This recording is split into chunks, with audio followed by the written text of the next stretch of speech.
Seja bem-vindo ao Seminário Simon, uma escola de teologia reformada do Rio de Janeiro. Você conhece a EFAL? A EFAL é a Escola de Formação e Aperfeiçoamento de Líderes. Essa escola foi criada para abençoar as nossas igrejas locais com cursos voltados para a prática ministerial. O nosso curso de Introdução à Teologia tem disciplinas como Introdução à Teologia Reformada, Princípios de Interpretação Bíblica, Panorama de Antigo e Novo Testamento, Panorama de História da Igreja, Noções de Aconselhamento Cristão e Evangelização Prática. Nós temos também o CAL, Curso de Aperfeiçoamento de Líderes, um pouquinho mais voltado para a prática mesmo. Ali você aprende a conduzir uma liturgia, a como fazer uma visita, a como você discipular alguém, a como tratar da inclusão na igreja, a inclusão de pessoas com necessidades especiais. Temos também o nosso curso de formação de professores e o curso de formação de oficiais. No curso de formação de oficiais, além das disciplinas que existem também no curso de Introdução à Teologia, você terá a bênção de aprender sobre símbolos de fé da Igreja Presbiteriana do Brasil. Você poderá estudar a respeito de panorama da história da Igreja Presbiteriana do Brasil e fundamentos de Constituição e Ordem da IPB. No curso de formação de professores, você terá disciplinas que vão levar você a refletir sobre a prática educacional. Noções de psicologia da educação, didática, preparação de planos de aula, de plano de curso, uma série de disciplinas voltadas para você desempenhar o seu serviço, o seu ministério na sua igreja local. Venha ser nosso aluno, conheça os nossos cursos e não deixe de se matricular. As inscrições já estão abertas.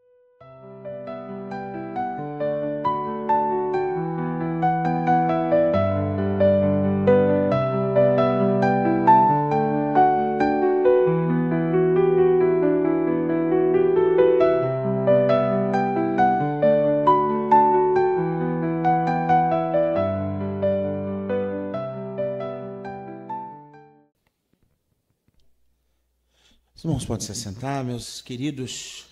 Essa semana teológica, ela conta com a presença da nossa comissão especial, que foi designada pelo Supremo Conselho da Igreja Presbiteriana do Brasil, pela comissão executiva do Supremo Conselho da IPB, reunida em Londrina no ano passado, para emitir uma carta pastoral sobre o tema da descriminalização das drogas. Ontem nós tivemos o privilégio e a bênção de ouvir uma exposição técnico-científica do professor Felipe Mesquita, professor do curso de Medicina da Universidade Presbiteriana Mackenzie, em São Paulo, e também uma exposição quanto à parte jurídica, né, os aspectos jurídicos, pelo presbítero Emanuel Carlos, que é professor da extensão do Seminário Presbiteriano do Sul, na cidade de Curitiba.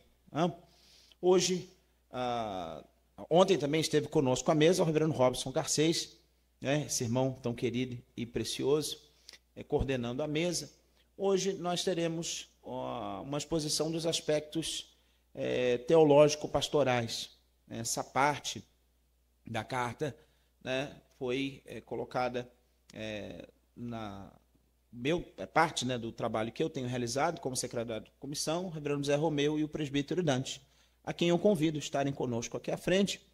Na segunda-feira nós apresentamos apenas institucionalmente o reverendo Zé Romeu. Segunda-feira era culto, né?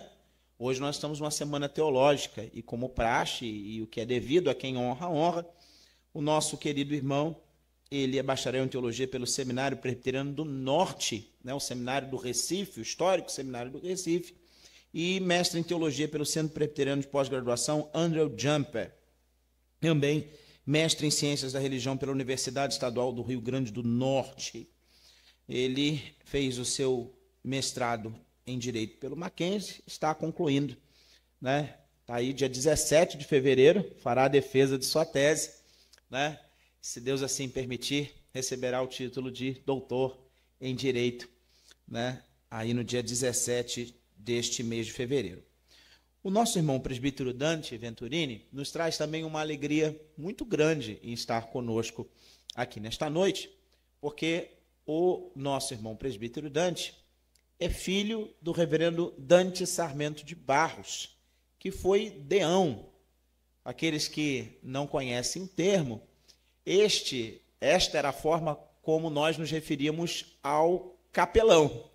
Então, o reverendo Dante Sarmento de Barros, pai do presbítero Dante, é aí um dos antecessores do reverendo Adelino no cuidado espiritual dos professores, funcionários e alunos desta casa de profetas. O presbítero Dante é formado em Engenharia Civil pela Universidade do Estado do Rio de Janeiro e MBA em Finanças pela PUC, na Pontifícia Universidade Católica do Rio de Janeiro.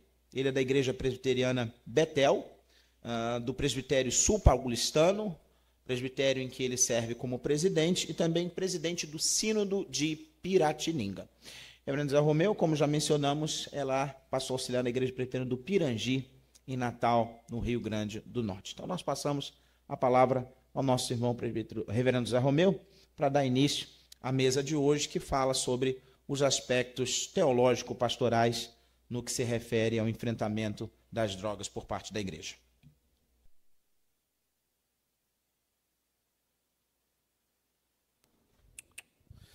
Diletos irmãos, uma boa noite, a graça e a paz do Senhor. Dizer da nossa alegria de estarmos reunidos, tomarmos assentos para enfrentarmos a temática da carta pastoral que fala sobre a descriminalização das drogas. A princípio eu vou deixar o presbítero Dante falar, o Sérgio tem muito a contribuir também, o reverendo Sérgio, e eu vou fazer referência a uma carta pastoral que já existe, nossa, sobre enfrentamento às drogas. Eu fui relator dessa carta pastoral que foi entregue no Supremo Concílio em Cuiabá, tá certo? Em 2022. Mostrar a você que a igreja, desde 2014, a Igreja Presbiteriana do Brasil, desde 2014, no Supremo Concílio lá em Natal, tem se preocupado com essa temática. Temática essa que aflige todas as famílias. Não venhamos a imaginar que estamos imunes pelo fato de sermos religiosos. Gostei muito da reflexão trazida à noite pelo nosso deão, aonde, no caso, a gente chama deão também, né? Fica capelão, né? Como é que é traído pela informação primária, né, rapaz? Capelão, onde ele fala da expressão dos pecadores e dependentes químicos. Pecadores era todo aquele que foi convidado a sair da sua religião. Eram pessoas que foram criadas na sua religião. No contexto da cultura de Jesus, ou eram judeus ou eram romanos, ou eram teocráticos ou voltados a um panteísmo. Imagine, não havia uma cultura não religiosa. E pecadores eram justamente aqueles que não eram mais abraçados pela religião, eram escanteados. E Jesus sentava com eles, guardadas as devidas proporções, porém, eu desconheço um dependente químico que viva nas calçadas, nas ruas, que não tenha passado pela religiosidade institucional do Brasil, seja católico, seja protestante. Eu não sei muito das matizes afrodescendentes, como é que eles tratam esse assunto. Mas no nosso meio, boa parte desses que vivem nesse mundo também das drogas são dependentes químicos. Nesse sentido, são escanteados. Ou seja, a religião em si parece que não tem interesse mais naqueles que não têm nada mais a oferecer. E nós somos chamados. O viés protestante é que a justificação é pela fé e não pelas obras. Porém, olho no olho, parece que na prática nós exigimos obras mais do que a fé. Passar a palavra para o presbítero Dante. Boa noite, meus irmãos. É uma satisfação, uma alegria estar com vocês. Aqui estamos desde segunda-feira, desde anteontem, não só nas reuniões nossas da comissão, porque algumas reuniões nós já tivemos, muitas e muitas horas já de discussão que temos tido, mas agora também com vocês, segunda, terça e hoje, para compartilharmos tudo isso que nós temos analisado. O tema é bastante complexo, muito mais complexo do que pareça à primeira vista. E essa abordagem que o reverendo José Romeu fez agora, ela é bastante interessante, porque a gente tem, muitas vezes, na prática, a atitude de repelir, de rejeitar aqueles que estão entre nós e que sofrem, que padecem de algum tipo de dependência. Então, isso é muito sério, e aquilo que foi colocado aqui, inclusive usando o texto de Lucas, que mostra Jesus comendo com pecadores da época, como foi aqui agora abordado, é alguma coisa que a gente faz muitas vezes de forma automática e acabamos, infelizmente, agindo como fariseus, no espírito, como fariseus, os fariseus da época de Jesus. A gente tem que tomar muito cuidado quanto a isso. Eu vi um caso, eu testemunhei um caso há coisa de 10, 15 anos, muito triste, lá em São Paulo, de alguém que estava imerso completamente nas drogas, e drogas mais pesadas do que a própria cannabis, do que a maconha, mas com cocaína, com LSD, alguém que estava efetivamente na sarjeta, e que vinha de uma família muito bem postada, gente que mexia, inclusive, com galerias de obras de arte, quadros, esculturas, etc. Gente de muito bom padrão econômico, familiar, e que caiu nas garras, vamos dizer assim, porque verdadeiramente é isso, de Satanás, e se tornou escravo das drogas. Pois bem, através do trabalho de uma de nossas igrejas, que eu não vou mencionar, Igreja Presbiteriana, da capital de São Paulo, ele conseguiu, por um tempo, se libertar disso. Foi bem acolhido pela igreja, foi assistido não só do ponto de vista médico, mas do ponto de vista emocional e espiritual, e por um bom tempo, por alguns anos, ele se livrou disso. Ao ponto de, muito inteligente, inclusive, ter ingressado no seminário em Campinas, ter terminado o curso, foi ordenado pastor, casou com uma jovem presbiteriana e, alguns anos depois, voltou para as drogas.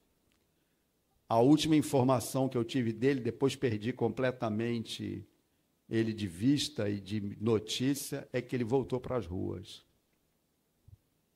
Alguém que esteve dentro da minha casa, alguém que conheceu a minha família, minha mulher, meus filhos, e depois, com tristeza, nós soubemos que ele largou da mulher, largou o ministério, largou a igreja e voltou para as drogas. Ou seja, o que eu estou querendo dizer com isso? É coisa que vocês sabem muito bem. É uma verdadeira escravidão. Então, nós temos que pensar nos nossos parentes, nós temos que pensar nos nossos irmãos na fé. No aspecto teológico, pastoral, que estamos aqui hoje abordando, a questão do amor, a questão da misericórdia, a questão do abraçar essa gente que muitas vezes é rejeitada, a gente tem que tomar muito cuidado com isso. Os que aqui estão, e a grossa maioria que são seminaristas ou estão começando agora na carreira, preparação da carreira para a carreira ministerial, tem que ter isso em mente. E lembrar sempre de como Jesus agiu com Maria Madalena, como agiu com Zaqueu, como agiu com publicanos, como agiu com gente, com leprosos, gente completamente rejeitada na sua época, sem ter medo e sem repelir ninguém. Então, pastoralmente pensando, eu quero levar os irmãos a esse tipo de reflexão. Temos uma base de conhecimento espiritual muito grande, graças a Deus, né? Porque conhecemos bem a Bíblia, Antigo e Novo Testamento, e temos o exemplo maior do nosso Mestre, o Senhor Jesus, que agiu dessa forma, com amor, com misericórdia, com verdadeiro carinho, se entregando completamente a esses relacionamentos e não repelindo, não se mostrando superior. Eu comentava há pouco aqui, quando ia começar o momento do louvor com o reverendo José Romeu, algo que eu vi também há não muito tempo, coisa de 1 ano, 2 atrás. É um outro caso, mas que nos deve levar a uma reflexão também. Na igreja da qual eu sou membro e presbítero há 26 anos, chegou uma família de cristãos e presbiterianos, e com duas filhinhas pequenas.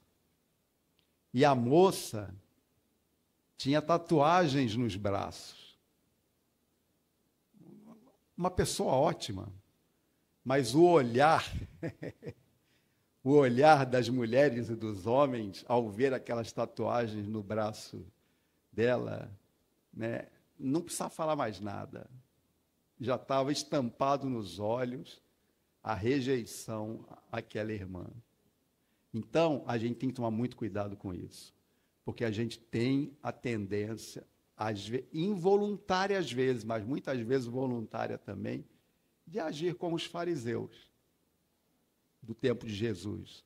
Muito cuidado com tudo isso. Essa é uma reflexão rápida para vocês, porque isso também cai sobre a questão daqueles que caíram nas garras de Satanás com a questão das drogas, porque se tornam verdadeiros escravos, coitados. É triste, mas é a própria realidade, como eu comentei no caso desse ex-pastor que voltou ao mundo das drogas. Lá em São Paulo, vocês sabem disso, eu vou terminar por aqui, vocês sabem disso, aquela questão da Cracolândia. Né? Aquilo é terrível, e aquilo continua, só que aquilo é relativamente controlado pela prefeitura, pelo Estado. Né? Eles ficam como verdadeiros mortos-vivos, zanzando de rua em rua, a polícia ali controlando, e é um problema muito sério, e já causaram, inclusive, problema para igrejas nossas lá em São Paulo, né? Porque ficam ali sujando tudo, espantando as pessoas, né? Isso é tudo muito triste. Esses já estão já avançaram tanto na degradação espiritual, moral, né? São dignos de nossa compaixão, devem ser dignos de nossa compaixão, né? Começando pelas orações, né? Se não podemos muitas vezes chegar e ter alguma atitude prática, como muitas igrejas nossas fazem, eu sou testemunha disso lá em São Paulo, de fornecerem alimentação, roupa para frio, para gente que está embaixo de ponte, que está embaixo de viaduto. Né? Muitas igrejas nossas fazem isso. A minha própria igreja, os jovens, durante muito tempo fizeram isso. Saem nas sextas-feiras, nos sábados à noite, levando sopa, em quentinhas, levando agasalho, levando cobertor, porque a maioria está na rua, literalmente, mesmo na época do frio. Em São Paulo, quando faz frio, é frio mesmo. Chega às vezes a temperatura de 5, 6 graus. Para quem está na rua, embaixo do cobertor, a gente que é de São Paulo sabe disso, o reverendo Robson sabe disso. Embaixo do cobertor é complicado, imagina estar na rua. É muito duro. Eu quero passar de volta aqui a palavra para os pastores, mas eu não quis deixar de dar essa reflexão pastoral para os irmãos, como presbítero que sou, como já comentei rapidamente, há mais de 26 anos. Que Deus abençoe a todos vocês. Dentro da fala do presbítero Dante, escutando, antes de passar a palavra para o reverendo Sérgio, questão teológica, é fato. Essa questão teológica vai ser abordada sempre à distância ou haverá necessidade de uma ação pastoral? Saber, teologicamente, sem se comprometer. Mas na hora que eu sei, teologicamente, que eu tenho o ofício, o chamado como pastor, como enfrentar e ter uma consciência limpa entre a minha teologia e a minha ação pastoral diante de um problema? É libertação? Então é espiritual. Então vamos orar. E eu creio também na manifestação do Senhor que liberta. Mas nem sempre ele vai usar de forma extraordinária. Então é cura. Só que, pelo que temos estudado e ouvido dos profissionais da área, não tem cura. Não há um remédio que cure. Essa pessoa da igreja ou não da igreja, mas suponhamos que essa pessoa que foi exemplo aqui na fala do presbítero Dante, entrou na igreja, cantou louvores, Chodinho. Ela errou no caminho. Ela continua cristã, continua crente, ela errou no caminho. Ela não errou o caminho. Como pastor e teologia pode ajudar os que estão errando no caminho, nessa área do vício e da dependência química? Meus irmãos, eu pretendo apresentar aqui o material que nós temos trabalhado junto à nossa comissão e já nos preparando para nossas atividades de amanhã.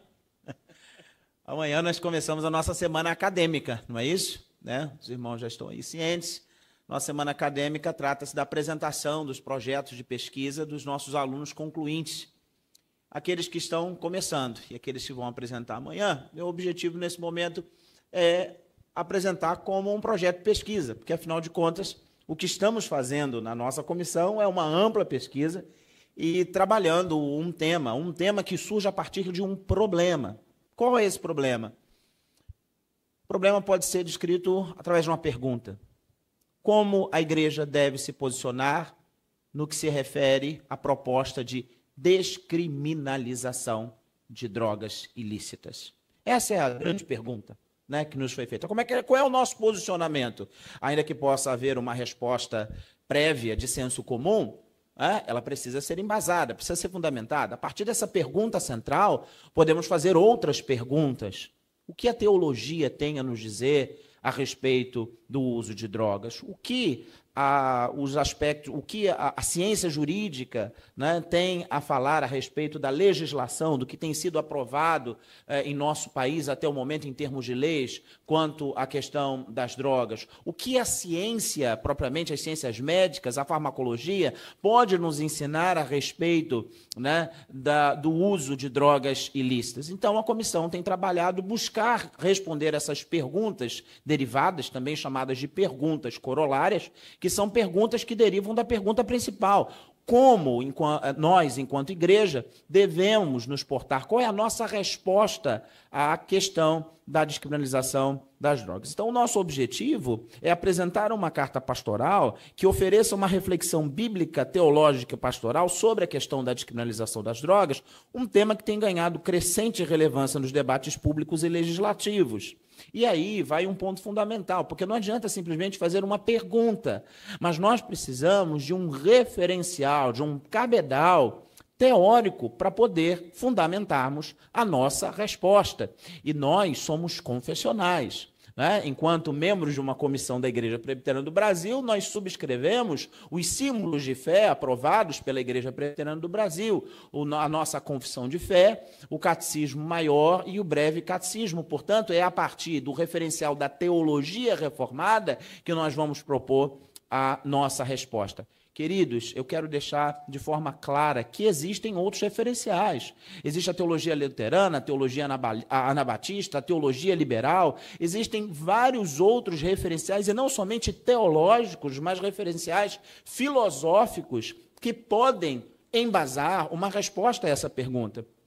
Mas, enquanto confessionais, nós usamos o referencial da teologia reformada. E como bom reformados que somos, a nossa fronte primária são as Sagradas Escrituras. E assim eu começo lembrando dois textos. O primeiro deles, de Efésios, capítulo 5, verso 18, que nos fala: e não vos embriagueis com vinho, no qual há dissolução, mas enchei-vos do Espírito. Poxa, pastor, mas brincadeira, né? Esse texto aí não está falando de droga ilícita, está falando de algo, inclusive, né, que há muitos cristãos que praticam o uso, né, que é o uso do vinho. Mas eu quero que você atente ao seguinte ponto: não vos embriagueis com vinho, no qual há dissolução, mas enchei-vos do Espírito. Há aqui um contraste entre a dissolução e o afastamento de Deus a partir do uso de uma substância que vai alterar a ação, a forma de pensar, o jeito de agir daquela pessoa que faz uso daquela substância. Fato é que o uso de drogas lícitas ou ilícitas pode comprometer o discernimento e o autocontrole.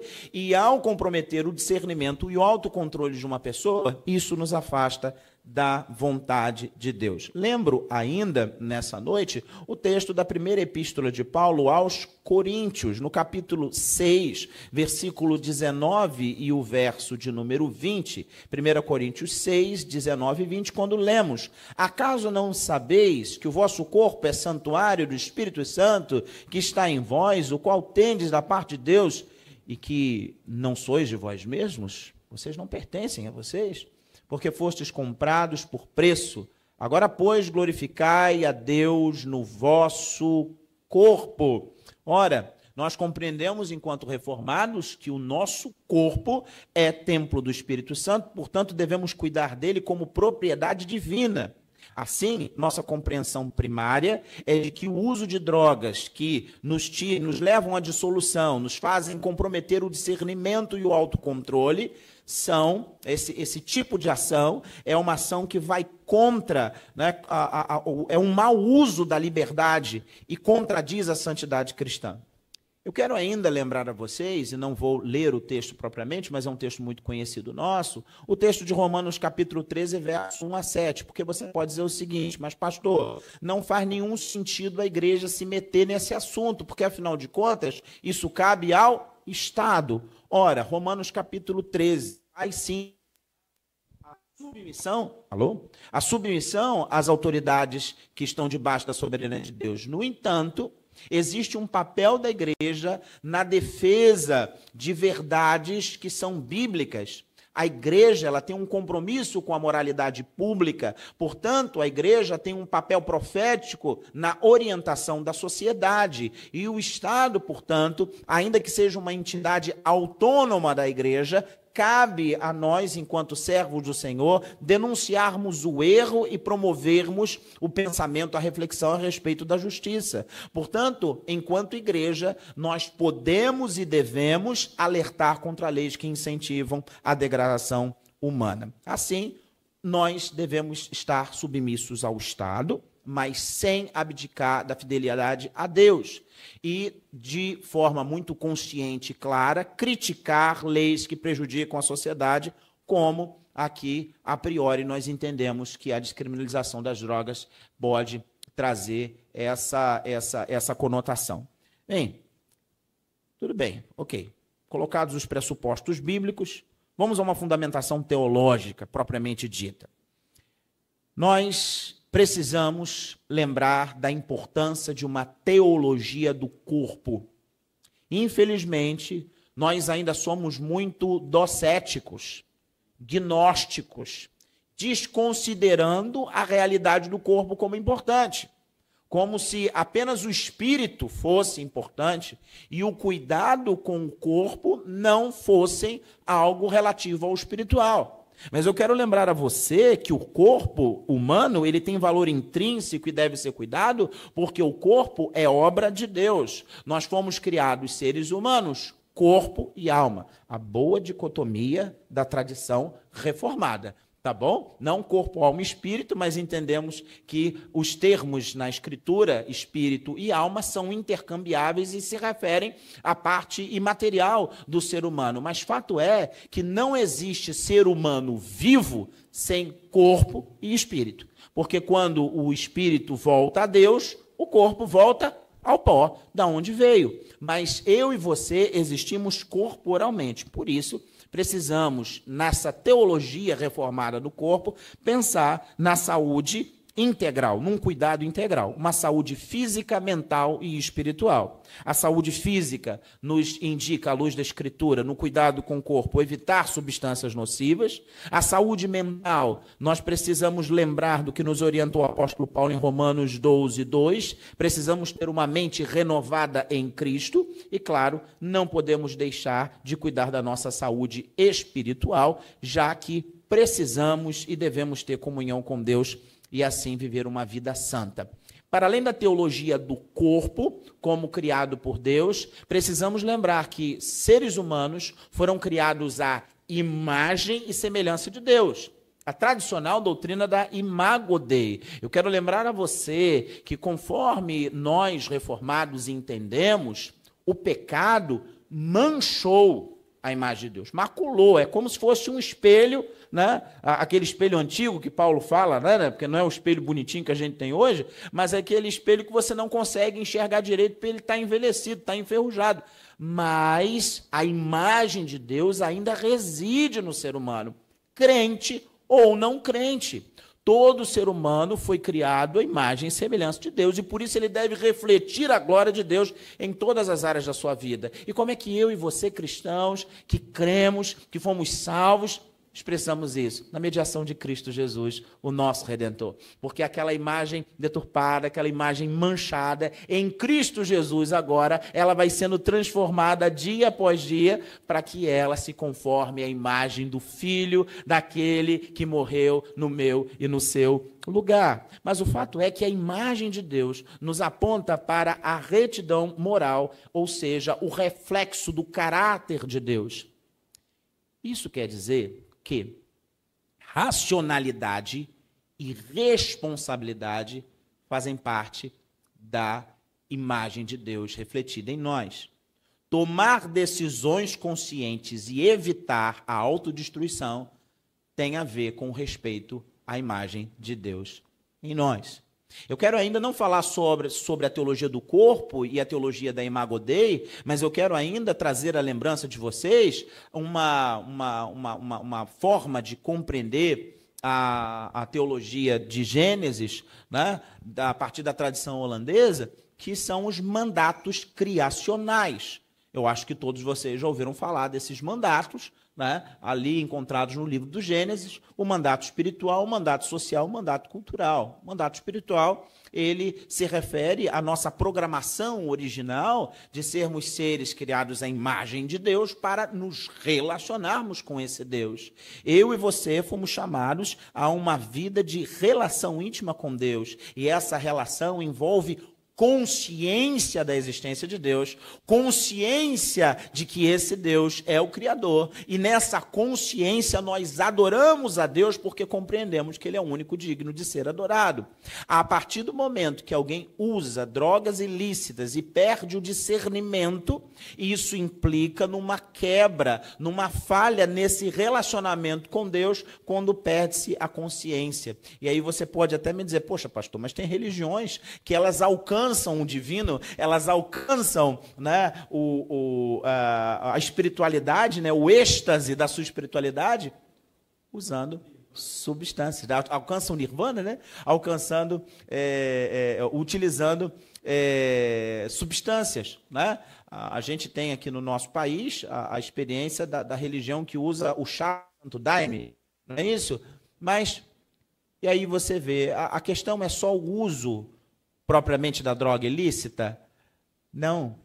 O uso da droga ilícita substitui aquele que é o único mediador entre Deus e os homens, Jesus Cristo, o homem. Para se chegar a Deus, nós não precisamos usar substâncias. Compreende? Então, o mandato espiritual, ele é fundamental na nossa compreensão reformada quanto ao tema do uso ou não de drogas lícitas ou ilícitas. Fato é que nós precisamos pensar também no chamado mandato social. O mandato social, ele nos indica, ele nos demonstra que eu e você fomos criados, né, o ser humano foi criado homem e mulher, e nos foi dado ordem de crescer e nos multiplicar. A família é a célula mãe da sociedade. Diversas famílias compõem o corpo social. E quantas famílias são destruídas por causa do uso de substâncias, às vezes lícitas até, que acabam se tornando, né, como ontem nós vimos, né, o uso abusivo delas acaba trazendo consequências, e drogas ilícitas, né? Pessoas que chegam violentas em casa, pessoas que elas entram em processo de depressão por causa da dependência química, pais e mães que precisam, né, que poderiam os seus filhos hoje viver com maior autonomia, mas eles ainda vivem presos aos seus filhos por causa da dor que eles sofrem por causa dos malefícios que o uso das drogas causa a eles. Portanto, o impacto negativo das drogas nas relações familiares e sociais tem a ver com o mandato social. Quero ainda lembrar que nós temos um terceiro mandato, que é o mandato cultural. O mandato cultural, ele nos fala que o ser humano ele foi colocado no jardim para cultivar e guardar, para ter domínio sobre a criação. E ao ter domínio sobre a criação, ele pode e deve usar as suas faculdades, a sua inteligência, para fazer o que for necessário para uma vida boa. Portanto, usar a inteligência e os recursos materiais que nos são disponibilizados para fabricar algo que será danoso ao ser humano, no seu corpo e nas suas relações sociais, meu querido, isso é uma quebra do mandato cultural. Usar do vício dos outros para lucrar, isso é uma quebra do mandato cultural. Bem, eu e você sabemos que para além da teologia do corpo, para além da teologia da Imago Dei e para além da teologia dos mandatos criacionais, é bem verdade que, enquanto reformados, nós cremos em uma dura doutrina, uma pesada doutrina, que é a doutrina da queda. Todo o ser humano, ele está morto nos seus delitos e pecados, a não ser que pela obra monergística do Espírito Santo, ele seja trazido de volta à vida espiritual. Fato é, meu querido, que isso é uma verdade. E enquanto confessionais, nós nos lembramos da definição clara que é bíblica e colocada nos nossos catecismos. O pecado é toda transgressão da lei de Deus. A queda ela corrompeu a natureza humana, a queda é que leva ao abuso de substâncias que alteram a consciência e a moralidade, a embriaguez e a intoxicação, elas são frequentemente condenadas nas Escrituras, como em Provérbios capítulo 20, verso 1 e Efésios 5:18, que lemos no início dessa reflexão, e a sobriedade e o autocontrole são qualidades essenciais da vida cristã.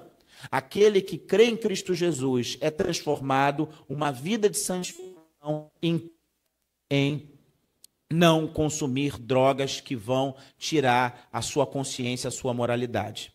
Tá, pastor? Tudo isso a gente até sabia. Hoje, nessa sua apresentação de um projeto de pesquisa, a gente está articulando de forma organizada. E aí é o que a gente chama teologia bíblica, a partir de teologia exegética, que nos é trazida de forma sistemática. Mas no seminário a gente não aprende só teologia exegética, a gente não aprende teologia bíblica só, não só teologia histórica, não só teologia sistemática, mas tem uma área importantíssima chamada teologia pastoral. E eu estou tentando não me emocionar para contar a vocês um testemunho.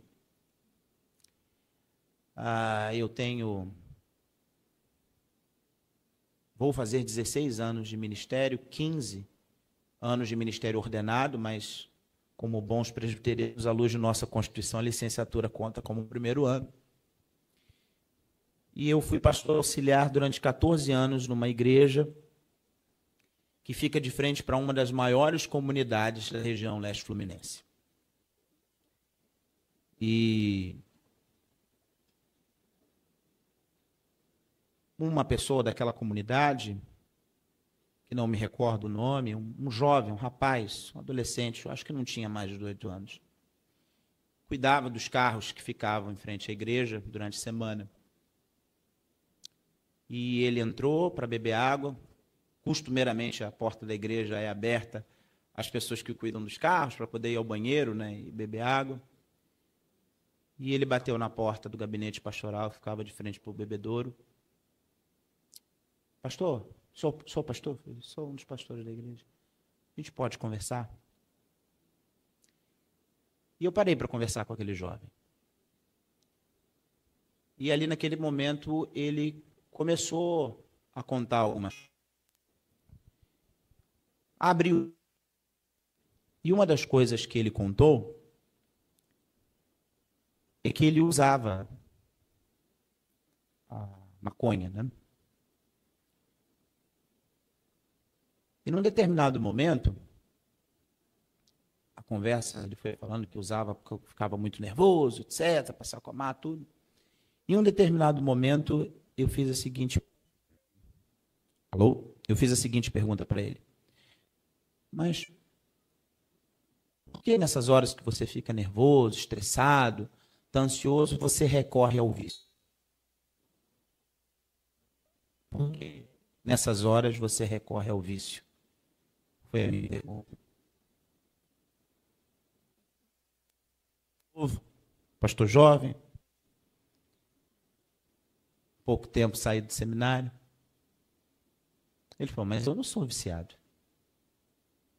Quando eu consigo não usar. Mas você não está me dizendo que sempre que você usa? E ele me interpelou da seguinte forma: pastor, o senhor fez teologia? Eu respondi, sim, eu estudei no seminário presbiteriano. Logo vi. E a conversa terminou ali. E ele foi embora. Eu não mais o vi. Depois outros guardadores de carro passaram, porque algo... Até que aquele que ainda está firme lá, né, Diego?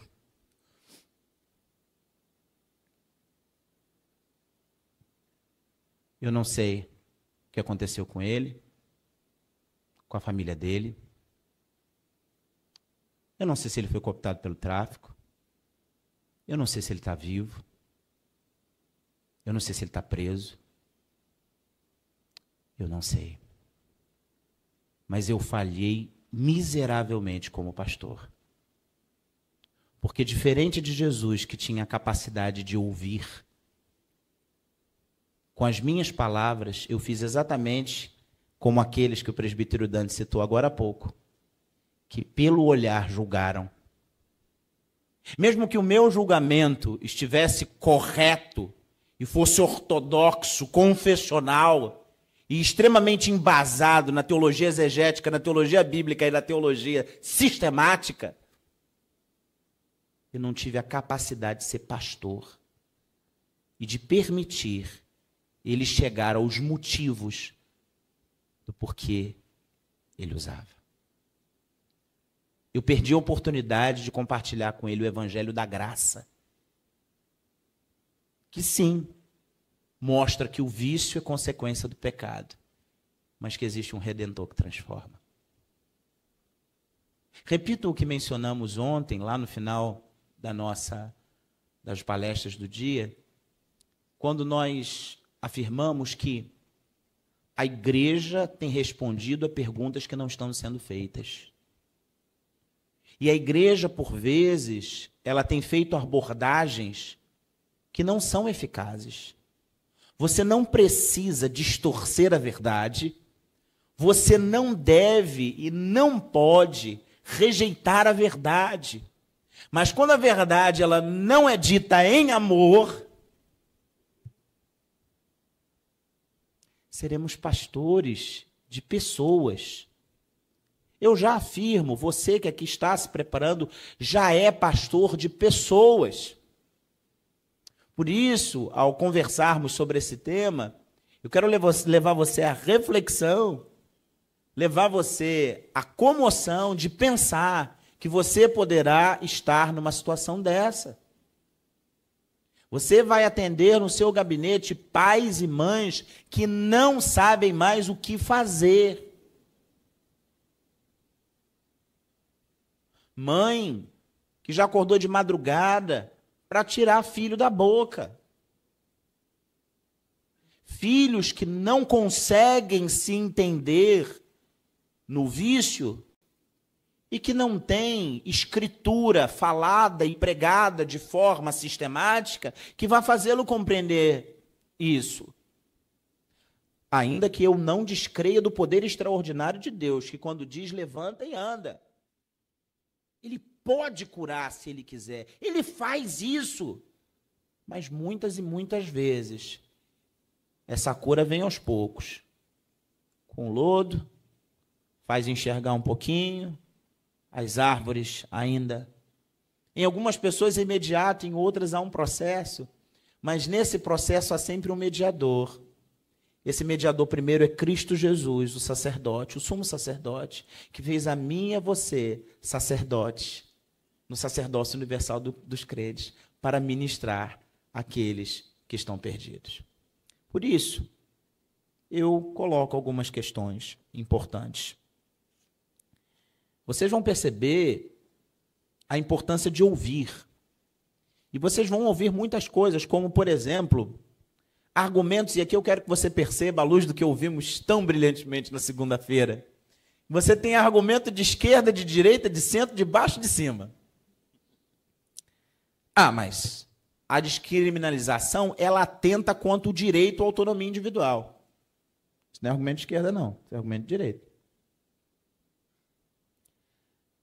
A criminalização do consumo de drogas viola a autonomia individual, afinal de contas, é um direito fundamental em qualquer democracia. Você tem o direito de fazer o que você entende ser certo. Você não pode permitir que o Estado interfira nas suas escolhas pessoais. Tá bom. Mas eu quero lembrar que o princípio da autonomia individual não é absoluto, não. Os meus colegas advogados me corrijam, mas no direito constitucional, direitos individuais têm que ser compatíveis com o bem coletivo. Você não pode sair fazendo o que quer, a hora que quer, do jeito que quer, senão. Então, o consumo de drogas ele gera custos para a saúde pública, afeta familiares, incentiva mercados ilícitos, impacta a sociedade como um todo. Um outro argumento que você vai ouvir, a criminalização não reduz significativamente o consumo ou o tráfico e torna mais eficaz o investimento em saúde e educação. Repressão penal leva ao encarceramento em massa, sem resolver o problema. Esse é o argumento da ineficácia da repressão penal. Ou seja, não adianta criminalizar porque não resolve o problema. Tudo bem, é bem verdade. Mas o direito penal ele tem uma função simbólica de estabelecer normas de conduta que são aceitas socialmente. Políticas punitivas, quando estão aliadas à prevenção e à reabilitação, elas são mais eficazes. Então, um problema não exclui o outro. Você não pode resolver um problema porque você tem problemas em outras áreas, né? Você não pode atacar um ponto sem atacar de uma forma integral. Um outro argumento, esse aí você vai dizer que é de esquerda. Aí, ó. Seletividade penal e racismo estrutural. A criminalização afeta desproporcionalmente populações pobres e negras, reforçando desigualdades e funcionando como instrumento de controle social. Verdade. E aqui a gente não tapa sol com peneira, não, tá? Se a verdade é dita pela esquerda, pela direita, por cima, por baixo, não importa. Só o capeta que não fala a verdade porque ele é o pai da mentira. Ele não consegue, tadinho. Mas uma coisa é certa. Nós vivemos num país em que há situações de racismo, sim. Nós vivemos num país em que há situação de marginalização do pobre, sim. Eu salvaguarda as muitas críticas, por favor, tá? Eu não estou falando de algo aqui aceitando todo o conteúdo. Tá claro isso para todo mundo? Né? E no vídeo está gravado, porque amanhã ou depois é capaz de alguém chegar e fazer um corte de 3 minutos e colocar a minha fala fora de contexto. A gente já está acostumado com isso. Né? Mas que Deus tenha misericórdia desse instrumento de Satã. Já amaldiçoou logo de claro que a gente tem função profética.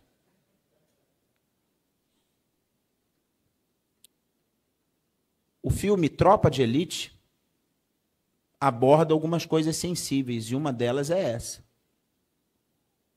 Uma coisa é aquele que é filho de pais abastados, que tem dinheiro, que recebe a droga dentro da sua casa, que não é pego, com grande quantidade, que trafica dentro de universidades particulares e de universidades públicas, porque muitas das nossas universidades públicas são filhos de pessoas abastadas, que tiveram boa formação e puderam passar nos concursos de acesso. Eles não são pegos. Mas numa batida policial, o pobre usuário, ele é pego. Querido, eu não estou dizendo que um está certo e o outro está errado. Tá claro para todo mundo isso? Um está errado, outro está errado também. Só que a verdade é, acontece abordagens, e nós temos visto nos jornais, eu não posso falar muito, segundo a atual crítica da academia, né, da antropologia e da sociologia, eu não estou no meu lugar de fala, porque sou branco. Mas é indiscutível aqueles que já sofreram o racismo. Desculpa. Mas a seletividade penal, ela é um problema real? É. Só que a descriminalização não resolve as causas. Sem proteção social adequada, populações vulneráveis podem ser ainda mais expostas ao consumo. A solução, ela está numa reforma do sistema de justiça, a capacitação dos agentes públicos, que, lamentavelmente, muitos dos nossos agentes públicos não estão capacitados para fazer abordagens. É triste isso, mas é verdade. Eles precisam ser capacitados para isso. Precisam, inclusive, ser bem remunerados para não ceder às tentações do suborno e tantas outras coisas que acontecem, como nós vemos no estado do Rio de Janeiro, à torto e à direito, não é verdade? A gente tem uma frase aqui que a gente diz que Rio de Janeiro não é para amadores. E não é mesmo. Tanto é que nossos chefes máximos do executivo aí nas últimas legislaturas saíram do palácio para a cadeia, né? E precisa haver investimento em políticas sociais. Não é a simples legalização de drogas ilícitas que vai resolver o problema. Felipe citou uma coisa aqui ontem, e conversamos, né? Os colegas dele de medicina, de farmacologia. Mas álcool e tabaco são prejudiciais, mas é permitido e regulamentado. Isso demonstra uma incoerência. Tá bom. É verdade que o consumo de álcool e tabaco tem lá, realmente, a sua porcentagem de vício. Só que os altos custos sociais do álcool e do tabaco deviam servir como um alerta para a liberação de drogas muito mais prejudiciais. E aí, meus queridos, eu gostaria de concluir essa fala, que já passou muito do seu tempo, com uma proposta de ação pastoral. Qual é o dever da igreja diante desse desafio? A igreja, como agência do reino de Deus, ela tem a responsabilidade de proclamar a verdade bíblica e atuar pastoralmente junto às vítimas da dependência química. Isso envolve, primeiro, pregação e ensino bíblico. A igreja tem que instruir os seus membros sobre esse assunto. Pastor, mas isso é uma obrigação dos pais. É, isso mesmo. Oriente os pais. Oriente os pais. Os pais precisam conversar com seus filhos sobre isso. E é uma situação tão complexa, porque nós, muitas vezes, estamos vulneráveis por acharmos que uma vez salvo, salvo para sempre. E a gente cuida de tudo, mas a gente não consegue olhar que nós também estamos sujeitos a isso. Meu querido, Deus me livre que isso aconteça com você, ou se já está acontecendo, que o Senhor te dê graça e poder e misericórdia para enfrentar. E eu falo, eu tenho um filho de 6 anos. Eu não tenho como controlar o que vai acontecer com o meu filho, por mais que eu crie no temor e na admoestação do Senhor.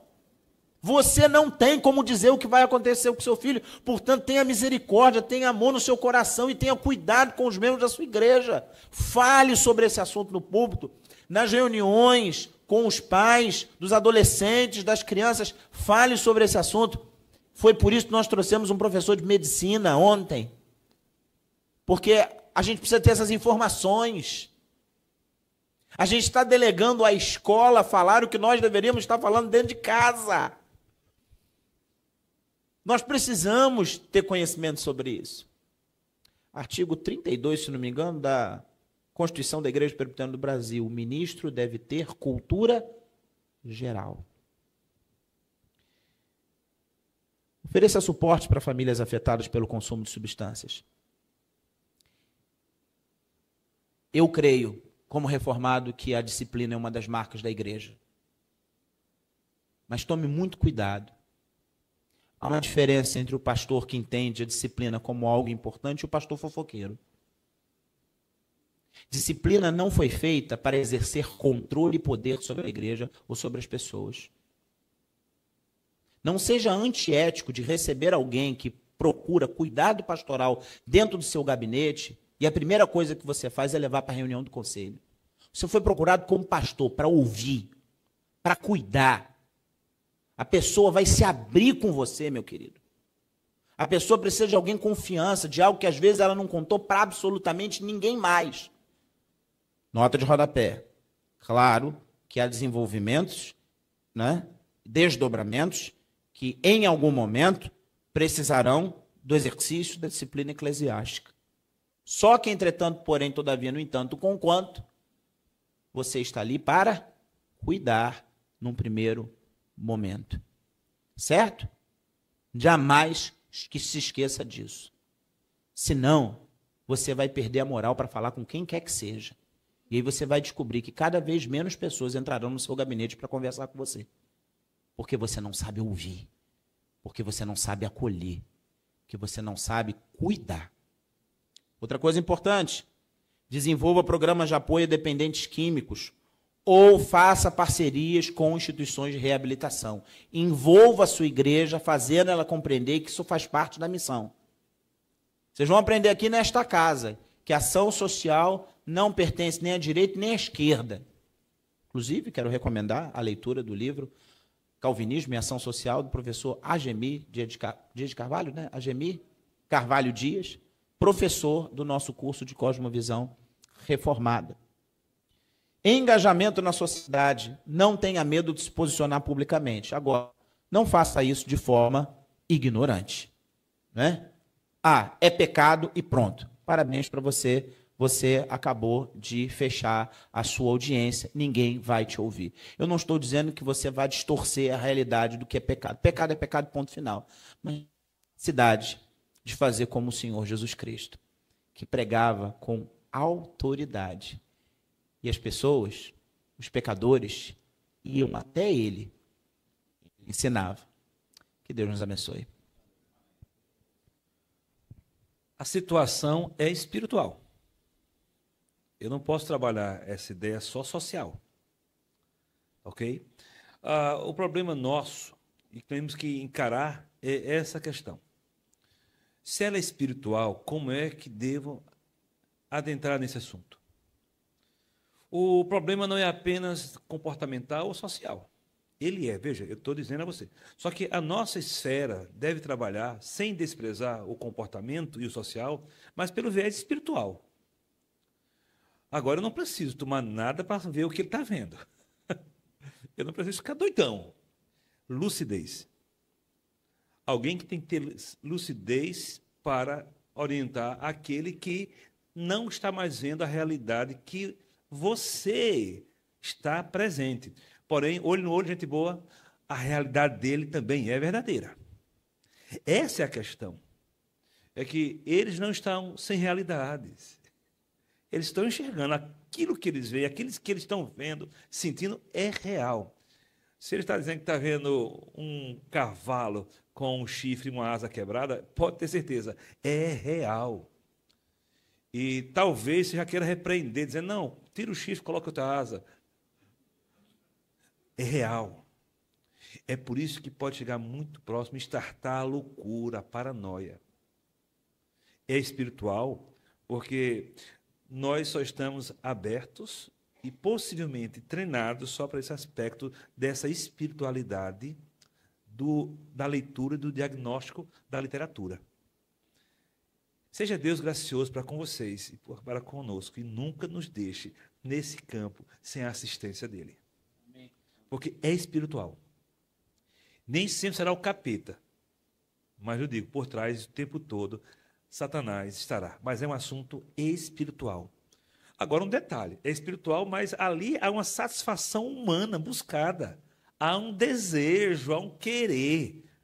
Por favor, não é um bobinho que entrou, tá certo? Boa parte, sim, são pessoas que são levadas, mas outra boa parte é satisfação humana, é desejo. Olho no olho, é o ídolo do coração se revelando. É o ídolo do coração. Por isso que é espiritual. Então, todo ídolo deve se quebrantar, deve ser quebrado diante da autoridade da palavra de Deus revelada por Cristo Jesus aos nossos corações. Nesse sentido, gente boa, gente amiga, devemos buscar essa extensão. Nunca perca, por favor, porque uma das críticas que eu faço a todo tipo de casa de recuperação é que eles gastam mais tempo em explicar do que enfrentar o assunto, por meio da espiritualidade. Olha que vocês são jovens. Na década de final de 80 para 90 surgem essas casas de apoio, de recuperação, e a primeira tarefa da pessoa não era nem orar por ela, nem cuidar dela, fazer cavar buraco. Depois de cansar e ter a pessoa toda quebrada, até parece que era um estilo de doma, até parece um estilo de manejo, como se estivesse tratando com o irracional. Tem que... Meus queridos, se nós cremos o que cremos, então jamais devemos desprezar a oração. Mas gastamos mais tempo orando para que o céu se abra, para a gente ver a visão de Isaías, do que ver no homem igual a mim e a você a ação de Deus no coração dele. Então, não esqueçamos de tal coisa. O outro assunto é que esse enfrentamento deve ter a cosmovisão bíblica. Eu ouvi o reverendo Kitagawa, creio na cosmovisão reformada, mas a visão reformada é curtíssima demais para uma revelação bíblica. Eu até tenho medo, muitas vezes, eu queria até um dia ter esse debate. Toda cosmovisão já é uma escolatização, é o escolasticismo entrando naquela religião que quer ser dominante. Se já fugimos do escolaticismo, por que de novo estamos voltando para uma escola de cosmovisão? É um bom assunto para a gente ver isso aí no futuro. Mas, concluindo aqui dessa minha fala, é uma cosmovisão bíblica, total. É muito mais do que um movimento, e olha que eu assino todo o documento da Igreja de Interpretação Sagrada que nós temos como confissão de fé. Mas eu não posso chegar a pensar, dizer que a cosmovisão ela é tudo, é parte do todo. Há muito mais ainda. Não, nunca vai substituir a Bíblia. E aí é um portal aberto para nós, o espiritual e o revelado. Por isso que nós não fomentamos, olho no olho, gente boa, nenhum estímulo ao fenômeno. Mas o fenômeno existe. Agora, onde ele vai levar, eu já sei, para longe das Sagradas Escrituras. Olho no olho, o fenômeno é produzido religiosamente, seja por gestos, por hipnose, por oratória, por cores, por sons ou por drogas. E o meu tema aqui é drogas. E aquele fenômeno existe. E haverá até curas, mas vai me afastar da revelação que para mim é a única regra de fé e prática para a minha fé. E por último, nós não podemos deixar jamais. São dois públicos que se autoalimentam, os que já estão e os que vão ser. Nós não podemos apenas dizer, vamos cuidar dos que já estão, porque a maioria desses não sairão. Ah, o senhor está sendo cético. Não, estou sendo realista. O modo comum de Deus não é fazer cura todo dia. Ah, se fosse. Ah, se fosse. Meus irmãos, está encerrada a reunião, vamos orar porque Deus vai curar. Vamos fazer. Vocês lembram, vocês são jovens, mas lembra que há uns 20 anos havia reunião de quebra de maldição? Ainda tem? Vamos amarrar todo mundo, vamos amarrar. E aí amarrava todo mundo, o demônio da prostituição, do roubo. Olha, gente, algumas vezes a igreja sai dizendo assim, é o céu. Eu acho que Santo Agostinho de Hipona desceu com a cidade dele na cabeça daquele povo, só pode. A cidade de Deus, ela é, mas ainda não está presente. Ela é a nossa maior esperança, mas ela será verdadeiramente revelada para nós. Estou construindo essa cidade com o meu pai, que trabalha até hoje, só que meu pai está à frente. Eu apenas sou um carregador de poucos tijolos da cidade celestial. E eu carrego tijolos, e você também, do Evangelho. Nós somos construtores de um novo mundo em Cristo Jesus. E eu tenho que cuidar de forma preventiva. E não ficar amarrando essas coisas aí, decretando. Ah, era muito bom. Tá, decretado. Meu querido, dependendo do meu bolso, eu digo assim, e o vale transporte de volta? Quem vai decretar? Sabe? Então, nós temos que ter ideia. Olho no olho também, nós, como IPB, não iremos conseguir. Isso é um trabalho de uma nação. E não é um trabalho só de uma nação para um ano. É uma, 2 ou 3 gerações. Numa conversa hoje à tarde, um colega disse na comissão, até orando, depois disse, quem sabe, é utopia hoje, mas amanhã será realidade. Toda mudança, todo sonho é utópico. Por favor, transforme o que você sonhou na possibilidade mais próxima do que você viu. Aqui eu estou com a cabeça cheia de Platão. Por favor, a sua ideia já é sopro divino. E se é o bem, é o próprio Deus dizendo, é possível, trabalhe e faça. É possível, mas muitos não sairão, milhares. Cuidemos dos que estão já e cantemos vitória, mais do que o sambódromo. E vamos encher aquelas arquibancadas quando um doidinho for salvo pela graça de Deus ministrada por meio dos nossos esforços. É dia de fazer festas e dizer, olha, tem esperança. Melhor do que fazer propagandas das nossas atividades. Nesse grupo aí, há jeito. A gente começa a se empolgar, começa a falar, né? Basta um milagre para segurar um homem num poço, 38 anos sem sair de lá. Sempre foi essa pergunta que eu fiz quando olho para aquele texto. O que faz um homem ficar 38 anos num poço, aguardando a cura? Porque basta só um milagre para levantar uma multidão àquele lugar. Que Deus te use para ser fonte de milagres. Basta um. Que as paróquias serão cheias em nome de Jesus. E façam uma prevenção, por favor. Tome assento com as crianças, brinquem, joguem bola, sabe? E fale do grande amor de Jesus. Agora, a ciência diz que os pais e as mães que provaram drogas e fizeram tudo isso, os filhos têm uma possibilidade imensa, cara. Aí eu vou sentar ao meu lado pentecostal. Quando estiver perto dessa criança, quantas vezes você orar pelo menino, teu filho? Quantas vezes ora dizendo, Senhor, ajuda, abençoa meu filho. Quando estiver com um pastor, seja um padre, um pai. Porque todo pastor é padre, mas nem todo padre é pastor. Seja um padre, um pai daquela ali como um pastor e coloque assim, eu te abençoo como um pai espiritual em nome de Jesus Cristo. Só pastores podem ser pais, padre nesse sentido. Eu espero que eu esteja diante de bons homens que vão olhar para as crianças assim, vai ser adicto mesmo, mas abençoe, ajeito. Você é a figura mais próxima de Deus que ele tem. Vá lá em nome do Senhor. Passar para Dante. Essa é a minha palavra. Minha palavra é espiritual, o assunto é espiritual.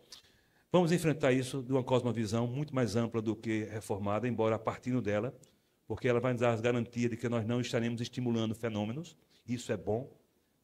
E, por último, a prevenção e o acolhimento são essenciais. A prevenção e acolhimento.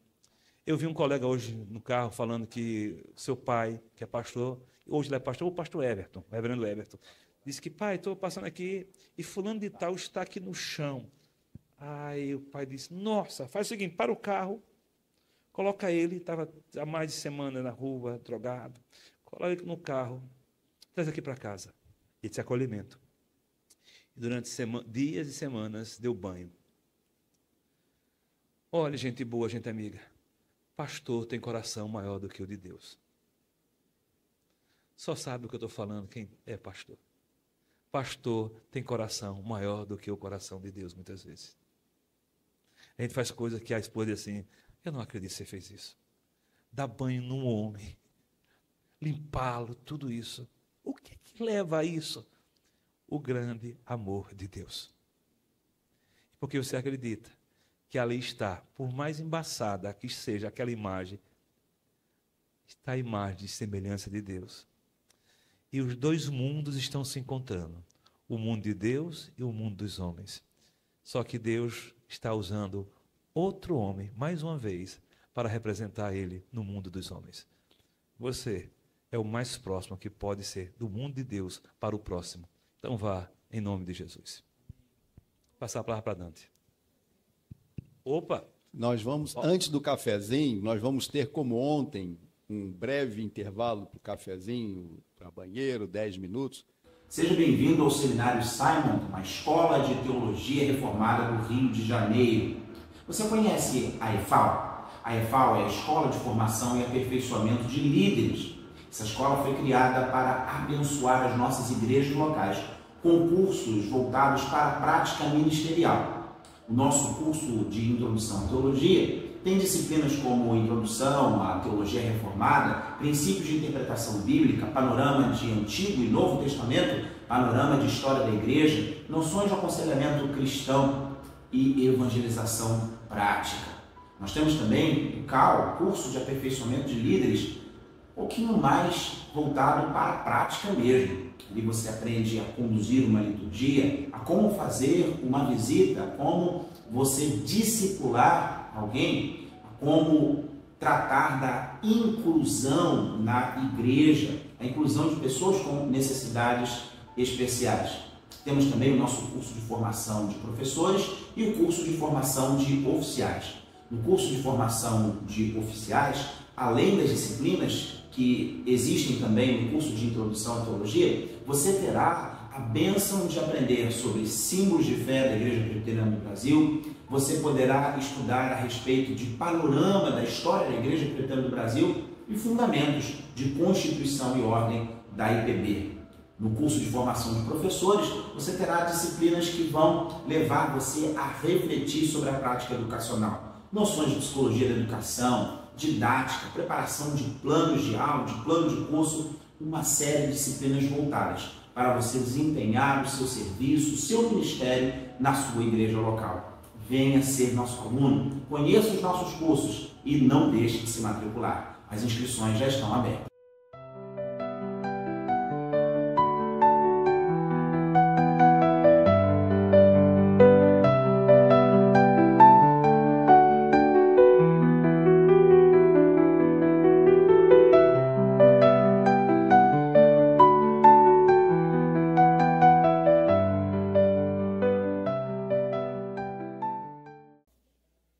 Bom, podemos nos assentar antes de retornar a palavra para a mesa.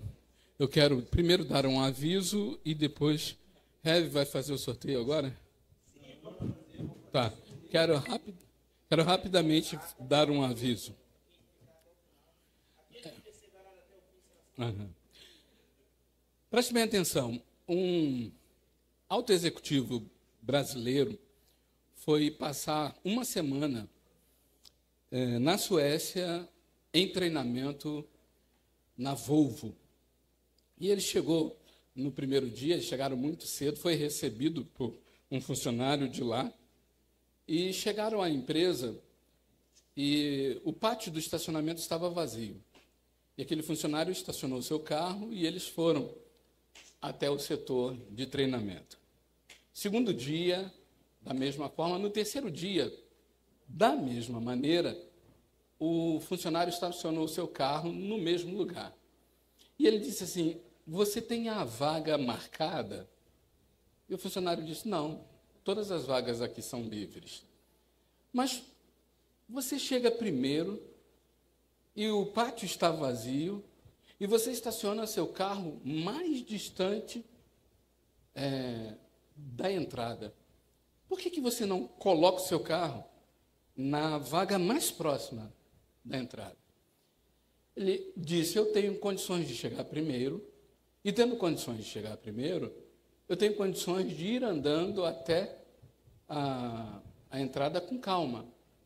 E há colegas que eles não têm como chegar no mesmo horário que eu chego.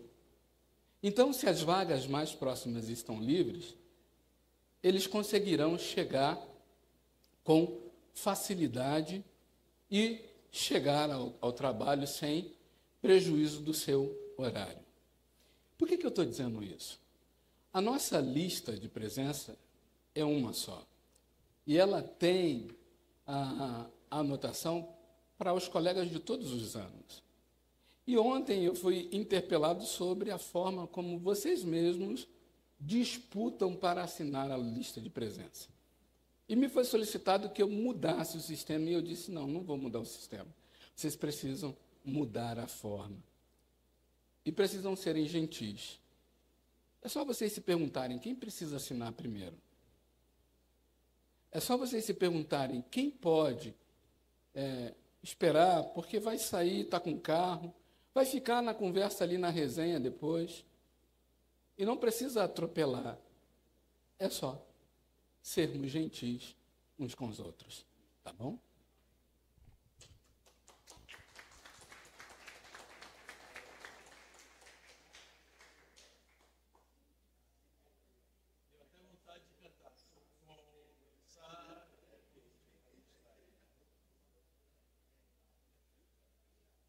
Alô? Beleza. Irmãos queridos, um aviso paroquial da direção. Amanhã, semana acadêmica, tá bom? Vocês receberão aí os temas dos trabalhos dos colegas de vocês e vocês poderão assistir o tema que mais lhe interessar. Como eu coloquei lá no grupo de comunicados, a preferência das vagas, né, das cadeiras nas salas é para os professores examinadores, óbvio, né? Então, digamos que tem um tema assim muito concorrido, tinha 20 lugares na sala, né? Obviamente, os professores deverão ocupar, né, ali o número das vagas para eles poderem avaliar, tá bom?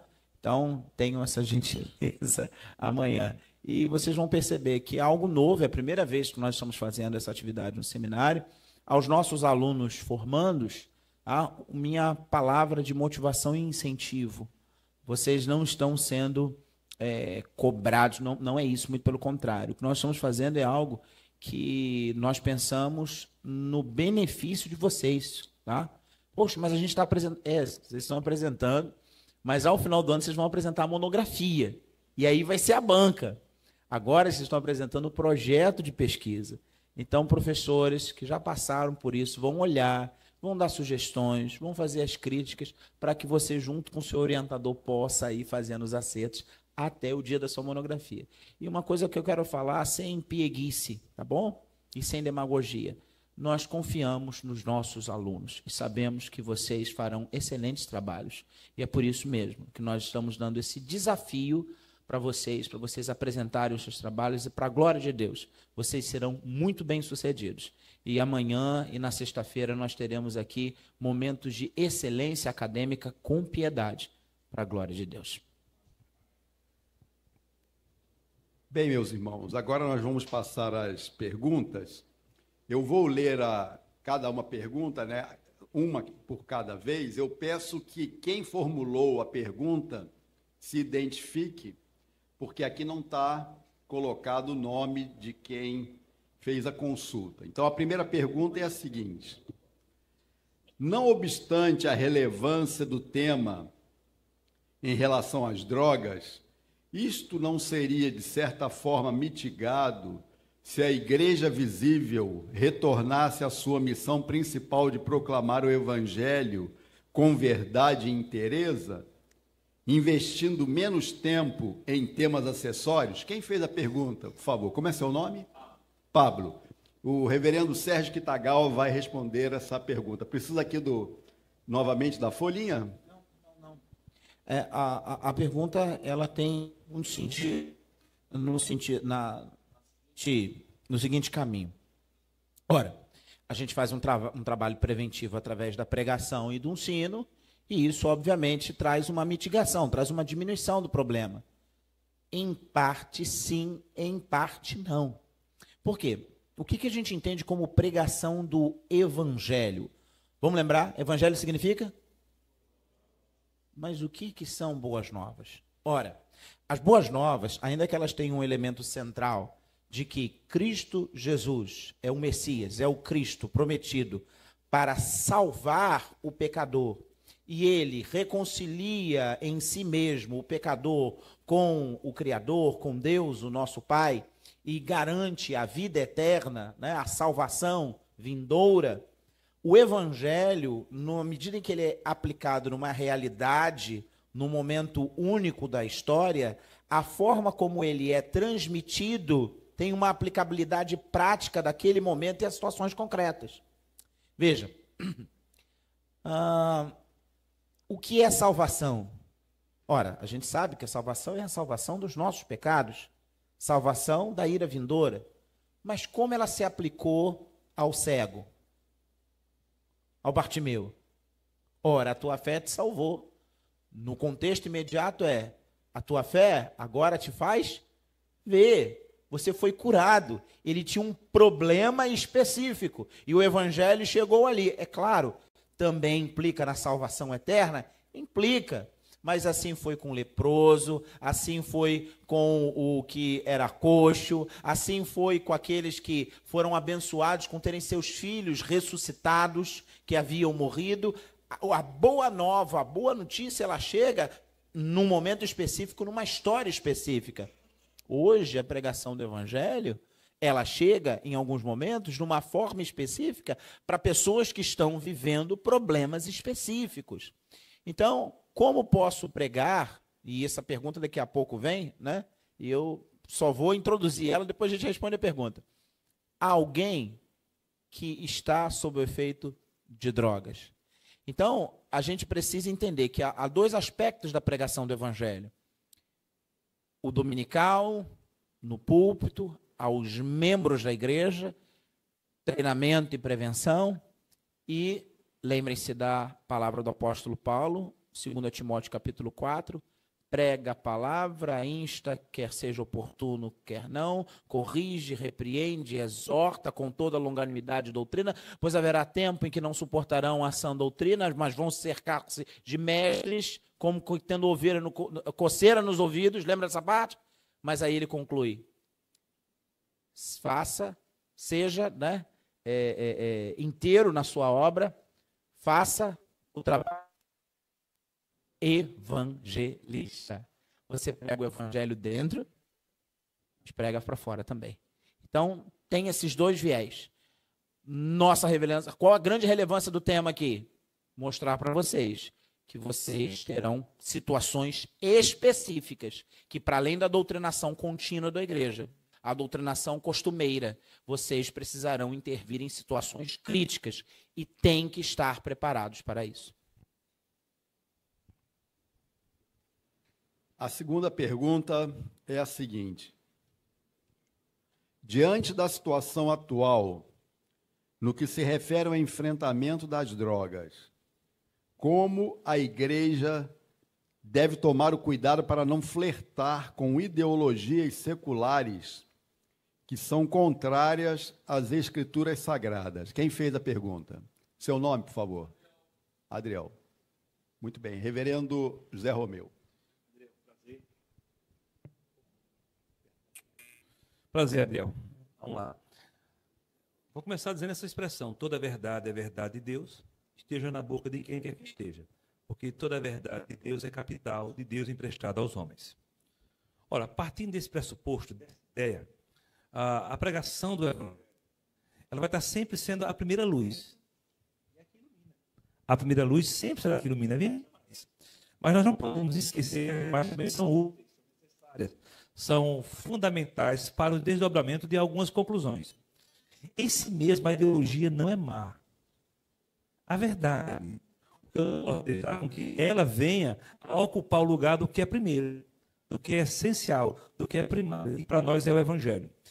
Então, não despreze nenhuma ideologia, que todas passem pela peneira do Evangelho, e você vai aí, como pastor local da igreja, do contexto social que você está vivendo, fazer a aplicação. Eu lhe digo, o problema é o mesmo, mas o contexto social e cultural é outro. Veja, drogados é um problema, é uma família, mas só o fato de mudar de estado, de região, você pode ter certeza, a ideologia que você fez, arquitetou, plantou aqui no Rio de Janeiro, não vai servir lá para Natal. Porém, o evangelho daqui é o mesmo de lá. E eu tenho que ter o discernimento, a provocação.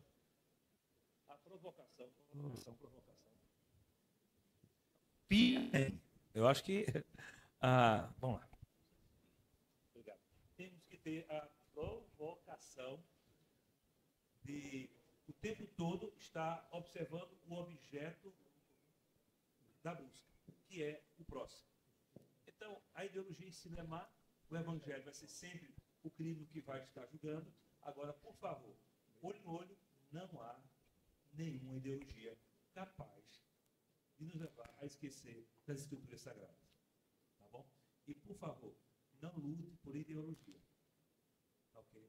Mas viva a verdadeira fé em Cristo Jesus pelo Evangelho, e este vai ser, com certeza, capaz de espantar, de botar para fora as partes da ideologia que você não vai reter. Terminando com o apóstolo Paulo, leia o que é tudo, leia tudo, busque tudo, e retenha o que é bom. Mas o que é bom para o seu contexto, talvez não seja para o meu contexto. Mas o elemento catalisador que vai nos unir é o Evangelho. Agora, Adriel, não é culpa minha isso aqui. Adriel, não fuma. Cuidado com a fumaça.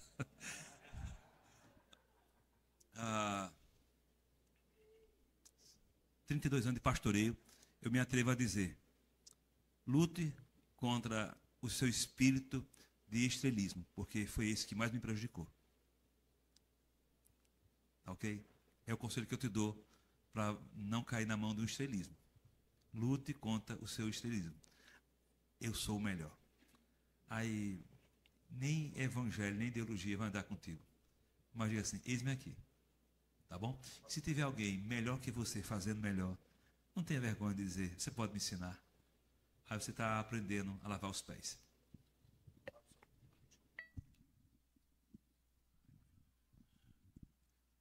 Não quero contrariar o irmão que me antecedeu, mas quando Cristo voltar, porventura achará fé na terra?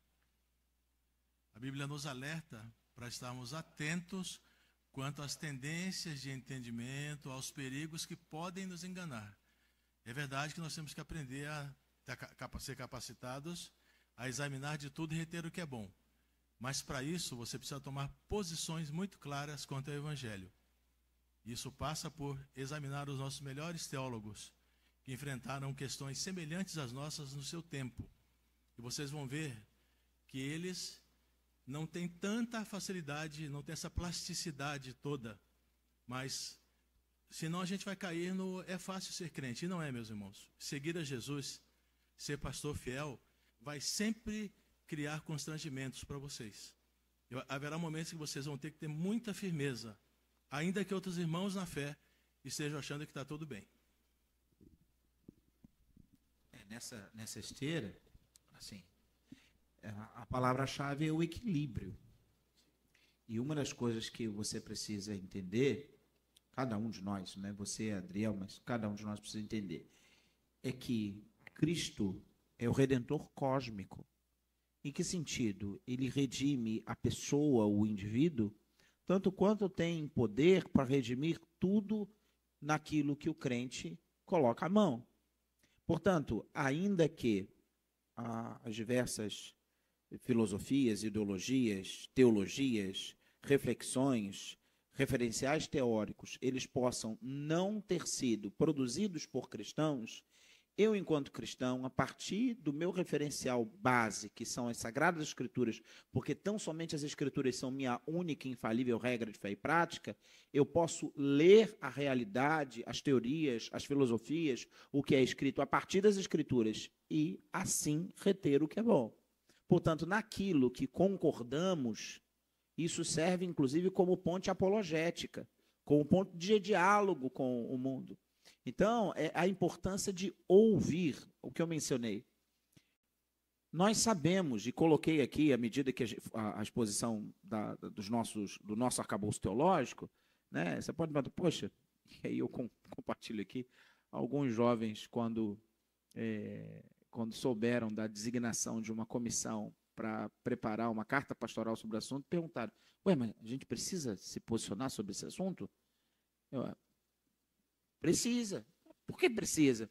Porque há uma diferença entre uma resposta pronta, tipo miojo, que você pega, coloca, em 3 minutos está pronto, e uma resposta bem elaborada, pensada, arrumada, temperada, e que pode ser servida de uma forma que seja palatável, degustada, compreendida, e que traga uma saúde muito maior do que o miojo. Desculpa aí o esculacho do exemplo, mas é verdade. Você parava a pensar, a gente tem sempre respostas prontas e rápidas. Nós vivemos num tempo de uma discussão superficial, numa discussão midiática, numa discussão de rede social. Pensem o tema, eu não sei se isso é neologismo, mas nós vivemos numa discussão memética, que me permita esse neologismo dentro da área tecnológica, em que você coloca frases randômicas na internet e está tudo resolvido. Não está tudo resolvido. Porque você precisa de um aprofundamento, de uma discussão. Você vai lidar, meu querido, com irmãos, com jovens, e não só com jovens, gente de meia idade, que está indo para as faculdades, está indo para as universidades, eles não vão aceitar simplesmente é pecado e ponto final. Ah, mas pastor, mas é pecado e ponto final. Ok, eu concordo com você. Só que, entretanto, porém, todavia, você tem que parar, sentar, conversar e demonstrar. Mas por quê? Ora, toda a Escritura ela é útil para o ensino, para a repreensão, para a correção, para a educação. Não é isso? A justiça. A fim de que o homem seja perfeito e perfeitamente habilitado para toda boa obra. Que você esteja preparado para dar razão da esperança que há em você. Próxima pergunta. Como o cristão e a igreja devem agir para com usuários que não possuem mais autonomia própria, viciados em crack? Por exemplo, Reverendo Sérgio. Reverendo Zé Romeu.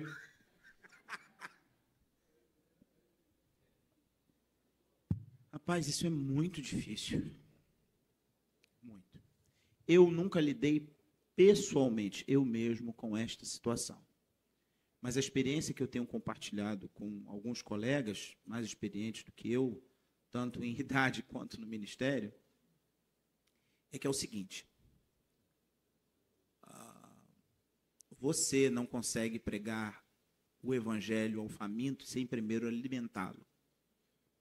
Tanto quanto você não consegue fazer com que alguém que está desequilibrado, que está com uma perca, né, da sua capacidade total, né, mental, física e espiritual, você não consegue.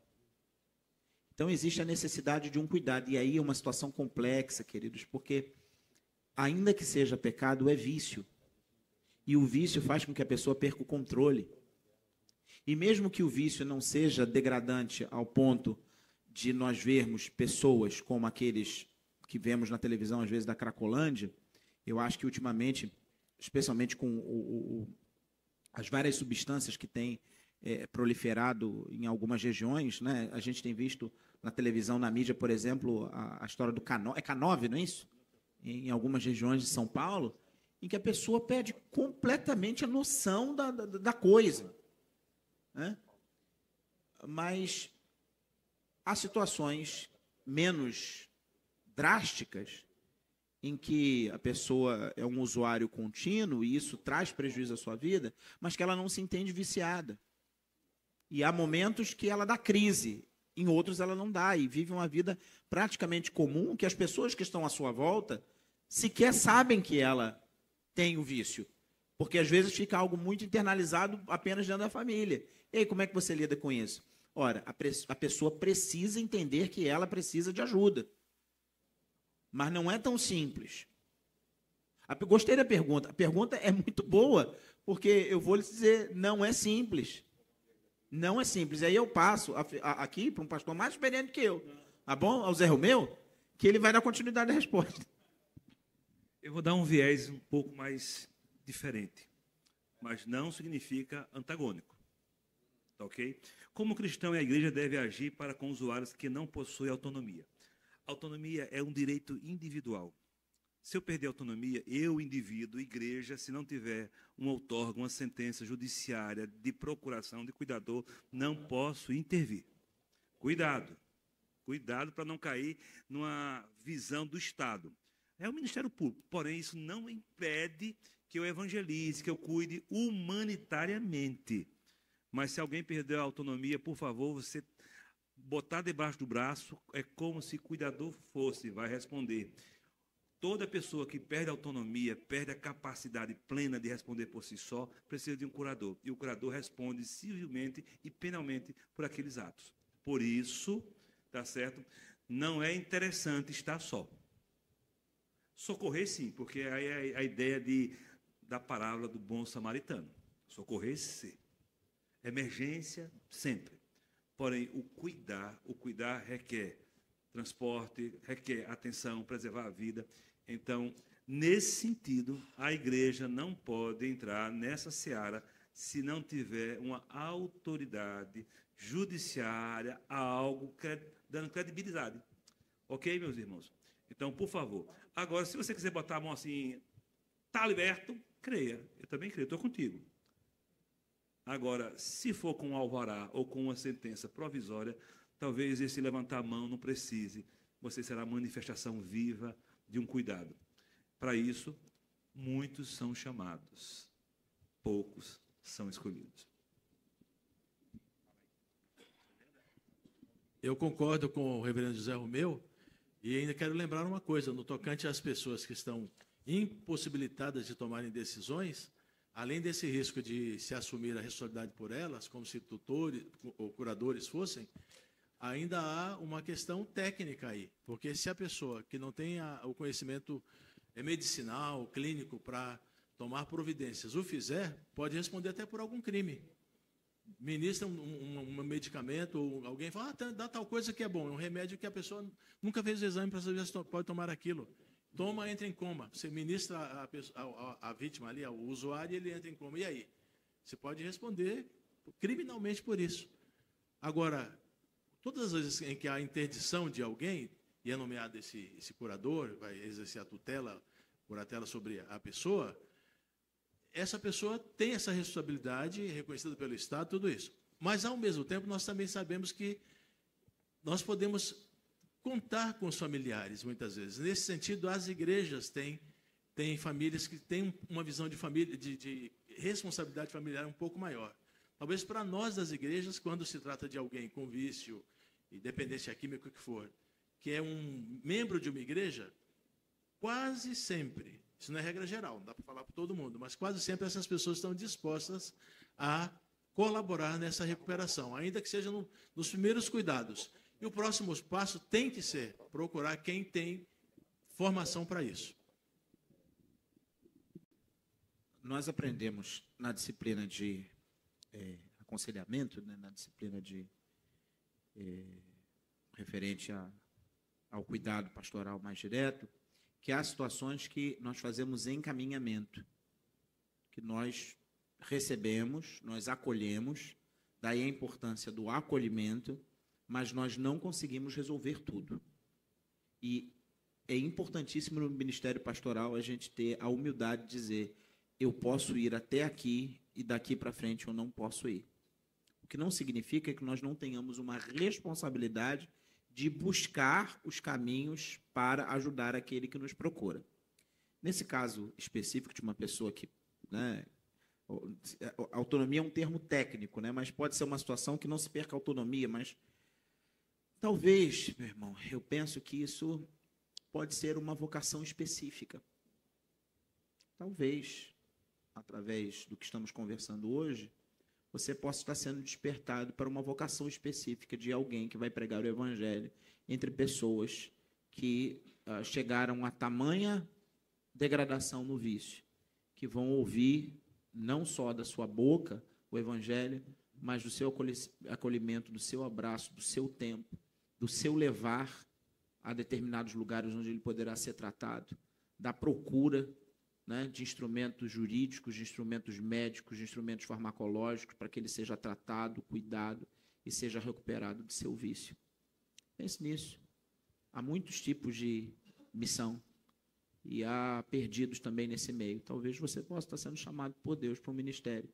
Como existem alguns irmãos que têm esse chamado de perdão, são pastores de igreja propriamente dito, mas são missionários que trabalham na zona urbana, trabalhando com esses irmãos. Pense nisso. Como a igreja deve equilibrar sua missão diante de indivíduos com sua capacidade racional comprometida pelos elementos psicotrópicos, como, por exemplo, frequentadores da Cracolândia? Qual o tipo de interação? Quem fez essa pergunta, por favor? Como é seu nome? Adriano.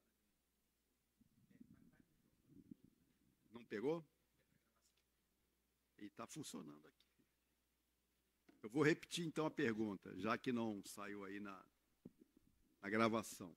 Como a igreja deve equilibrar sua missão diante de indivíduos com sua capacidade racional comprometida pelos elementos psicotrópicos, como, por exemplo, os frequentadores da Cracolândia?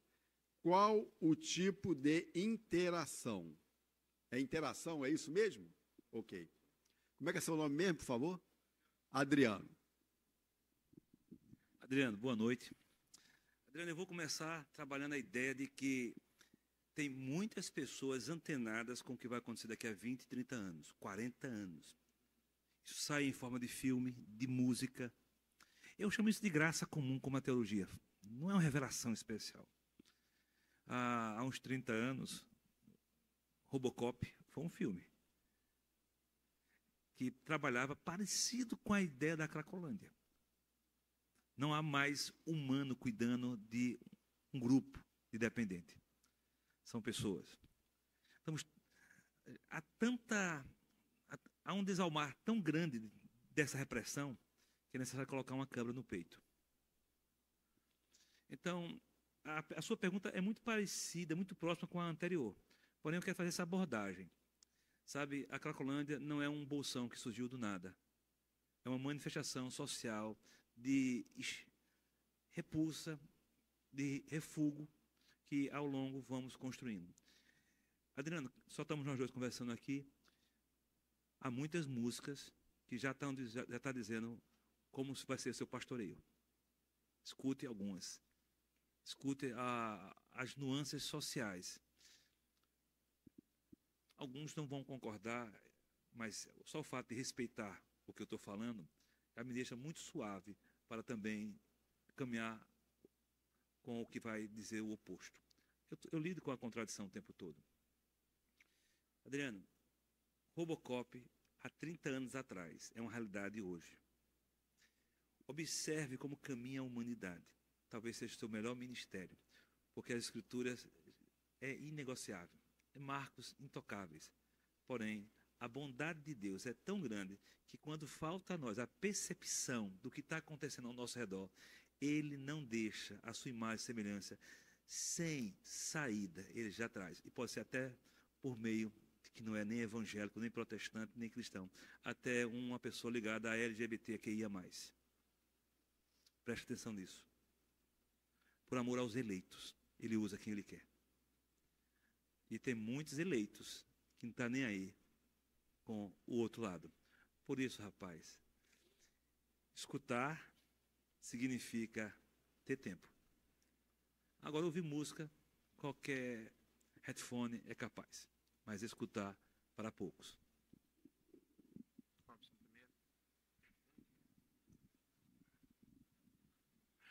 Irmãos, dentro do trabalho da nossa comissão, tem também uma ideia, e vocês, por favor, orem por isso, de num segundo momento, além do relatório que nós vamos entregar, daqui a algum tempo, tem mais uns bons meses pela frente ainda, a gente pretende apresentar uma proposta à Igreja Presbiteriana que vai no sentido de que a Igreja Presbiteriana do Brasil não pode simplesmente apenas até produzir uma carta pastoral, que é muito importante, que vai ser lida, que vai ser levada a sério, precisa ser, já que esse problema é universalizado, mas nós queremos propor, e orem por nós, orem por esses irmãos aqui, mais dois que não estão aqui, que é o Emanuel, o advogado que falou ontem à noite, e também o doutor, nosso irmão Felipe, professor de medicina e de farmacologia e tudo mais, do Mackenzie e outras escolas também, outra escola também, para que nos mostre que orientação funcional, boa, iluminada por Deus, possa dar à igreja para ela também ter uma ação educativa, preventiva e até de cuidados. A igreja não vai virar clínica, mas ela pode ter, como até falou em certo momento o reverendo Sérgio, diretor desta casa, ter uma orientação muito mais factível, realizável, não ilusória, faraônica, mas alguma coisa que possa ser feita pelas igrejas, pelas famílias, pelas pessoas. É a dimensão prática desse assunto. Então, orem por nós, porque a nossa vontade é essa, não apenas produzir uma carta, mas também algo que seja ajuda para a nossa igreja no encaminhamento dessa matéria. Tentando achar minhas cangalhas aqui. Achei, está aqui no bolso.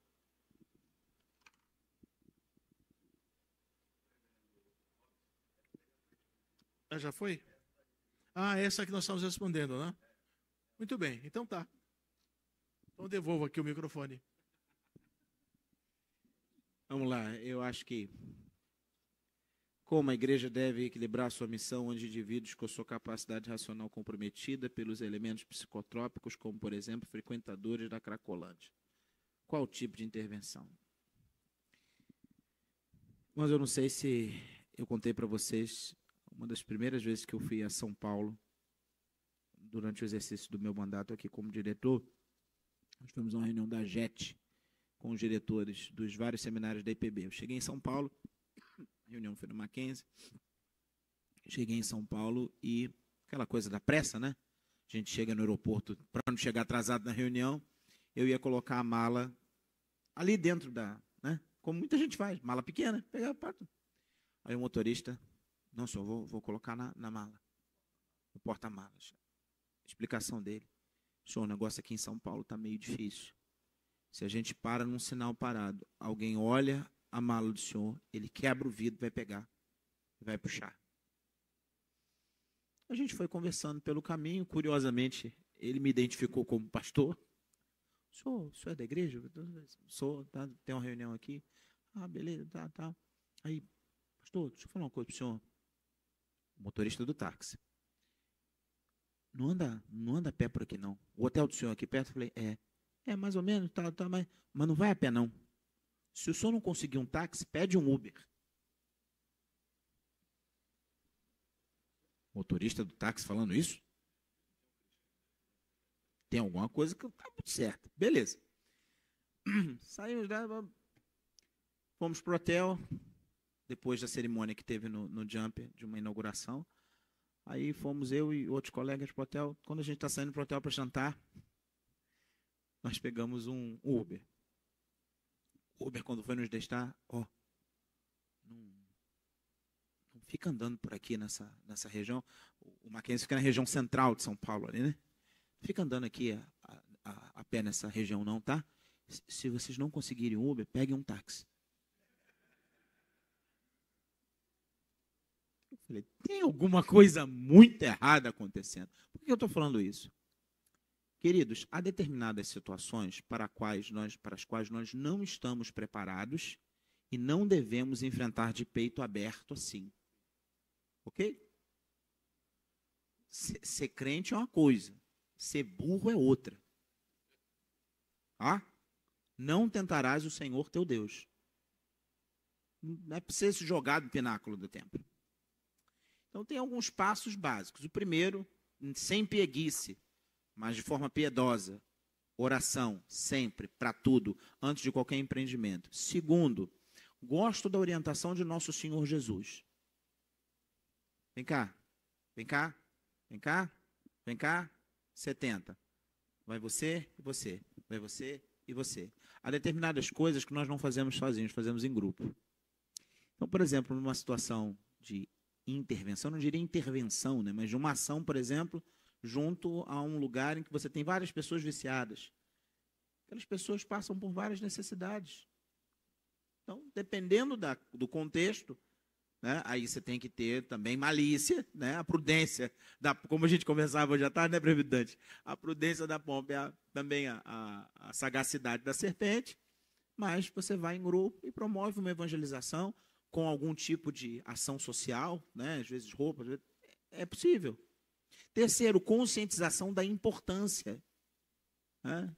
E, por fim, em alguns momentos você não vai poder fazer, mas uma igreja consciente do seu papel pode apoiar, por exemplo, um trabalho que, financeiramente, alguma entidade, ou alguma igreja, ou algum missionário, alguma missão que realiza esse tipo de trabalho.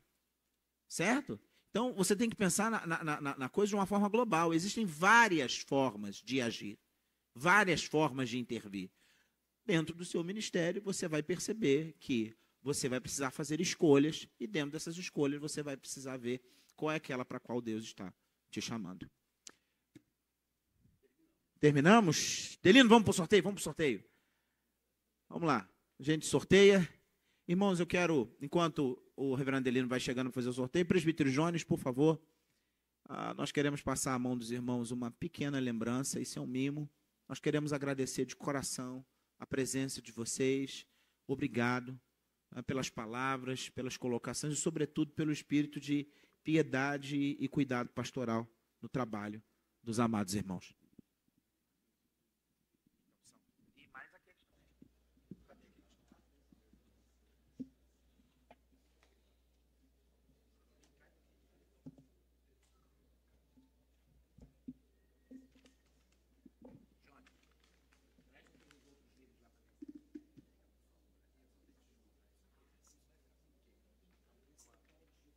Jones, pede para alguém trazer, porque aí você já vai liberando aí.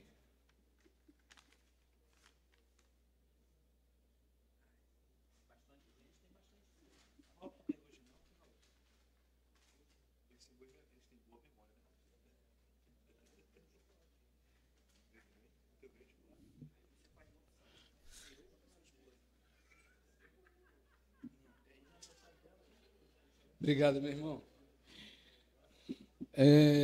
Se você receber um livro com etiqueta, é porque esse livro, com etiqueta com preço, esse livro foi doação da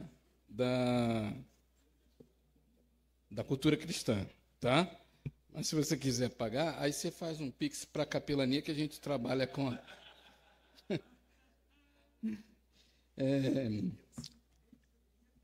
A subscrição confessional, necessidade, relevância e extensão. Primeiro, 34. Pode vir aqui, meu irmão.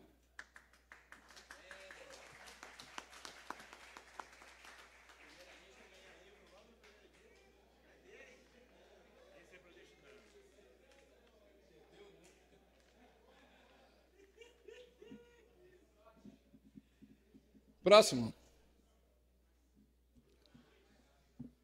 2. A idolatria do coração, um inimigo ignorado. Filipe Fontes.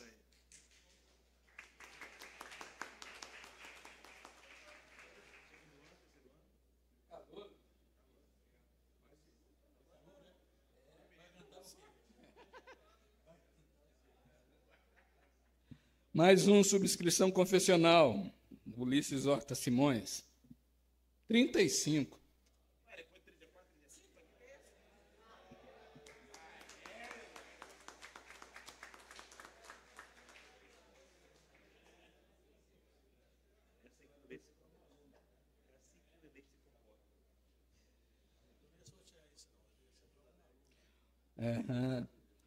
John Newton e a vida cristã. 46. 46. Calma, gente. Que isso? Próximo. 48.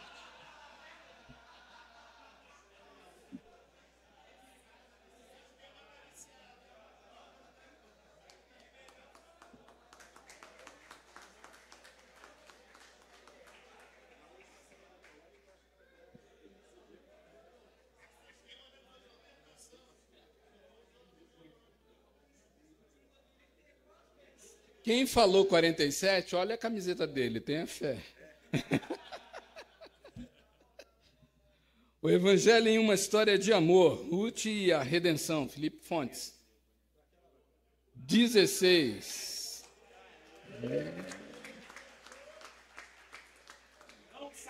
Pela forma como Gabriel levantou, ele estava orando por isso.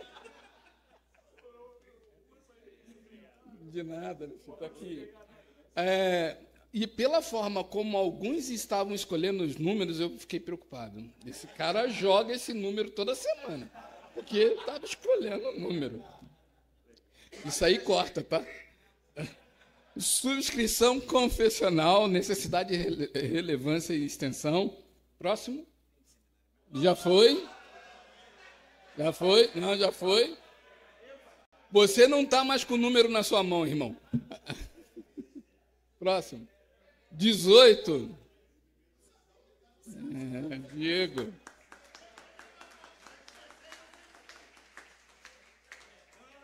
Vira pra frente, vira pra frente, vira pra frente. Vira pra ele.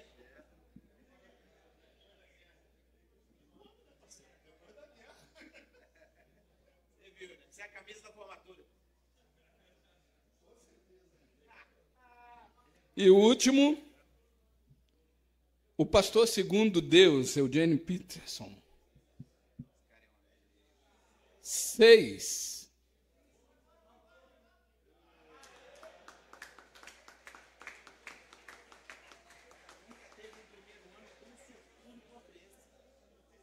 Muito bem. Primeiro ano está levando quase todos os livros, né? E esse título combina com a camiseta dele, né? Pior é o que ele diz para mim, que escolhi o número e deu certo.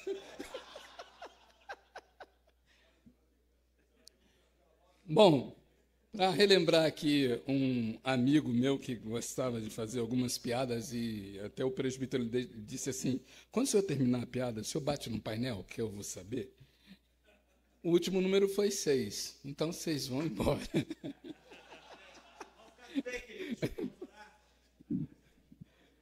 Santo e eterno Deus, Criador dos céus e da terra, obrigado por todos esses dias agora, em nome de Jesus. Leva-nos em paz e em segurança. Os teus servos, para os mais diversos lugares, sejam suas casas ou seus trabalhos. Aos nossos irmãos, mais uma vez, Pai, abençoa-os. Obrigado por aqueles que já chegaram. O Pai Presbítero Emanuel, nosso irmão Felipe, já chegaram nas suas casas, já voltaram às suas atividades. E a nós, dá-nos a graça de continuar servindo ao Senhor e nos dá a bênção de poder entregar um trabalho digno do Senhor, que oriente de forma correta e pastoral o teu povo, em nome de Jesus. Amém. Amém. Seja bem-vindo ao Seminário Simon, uma escola de teologia reformada do Rio de Janeiro. Você conhece a EFAL? A EFAL é a Escola de Formação e Aperfeiçoamento de Líderes. Essa escola foi criada para abençoar as nossas igrejas locais, com cursos voltados para a prática ministerial. O nosso curso de Introdução à Teologia tem disciplinas como Introdução à Teologia Reformada, Princípios de Interpretação Bíblica, Panorama de Antigo e Novo Testamento, Panorama de História da Igreja, Noções de Aconselhamento Cristão e Evangelização Prática.